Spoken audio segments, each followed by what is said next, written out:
Ang gagawin po natin, live blood analysis. Kukunan ko po kayo ng isang basong dugo. Baso po. Okay lang po, isang basong dugo. Ay, blood po. Ay, palaban sila. Palaban dugo. Direct, gano'n lang na, konti lang na, konti lang. Hindi baso. Ano lang, ganyan lang, konti lang. So, tayo po ay Ganyan? nagkakandak ng live Konti blood lang. analysis. Oo, gano'n. Hindi, Area wala. ninyo, sa Konti, lugar ninyo po. konti lang, ganyan lang. Maraming salamat po kay Pastor. Tayo po ay natanggap. Diyan sa baso po daw.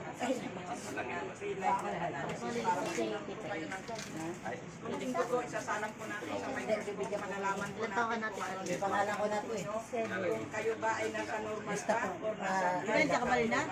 Para mabigyan ka. malalaman po natin kung kayo po ay malapot ang dugo, uric acid, cholesterol, Kaya ko nila, kita patawagin kita yung pinatawag ko sa atay, maraming bakterya, malalaman po natin kahit hindi po niyo sasabihin.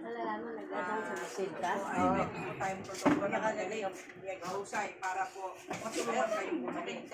So pag nakita po natin na inyong dugo po ay malapot at acidic, minsan po nakikita natin uric acid pa lang, cholesterol, or nakikita natin merong maradong ugat sa puso.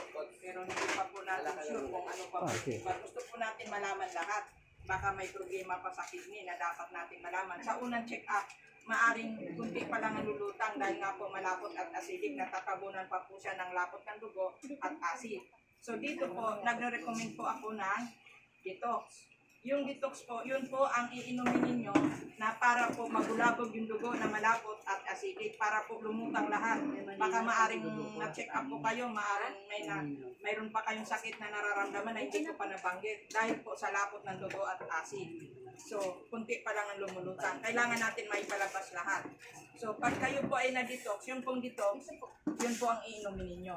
Ang ating check-up po ay libre, wala pong bayad. Kahit na po yan ay binibili natin ng medical supply, libre po yan. Dahil yung po ang mission natin na makatulong sa inyo. So, dito po, sa detox, yun lang po ang may bayad.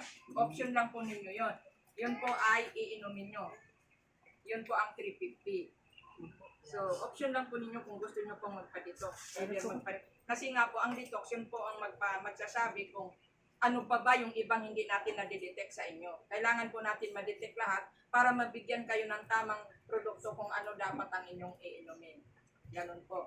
So, ito po ay kinakandak natin ng libre sa lahat ng area na kaya po nating marating.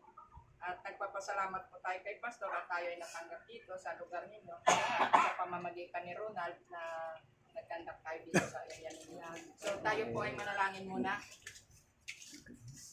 Manalangin ka muna, Ronald. Sige.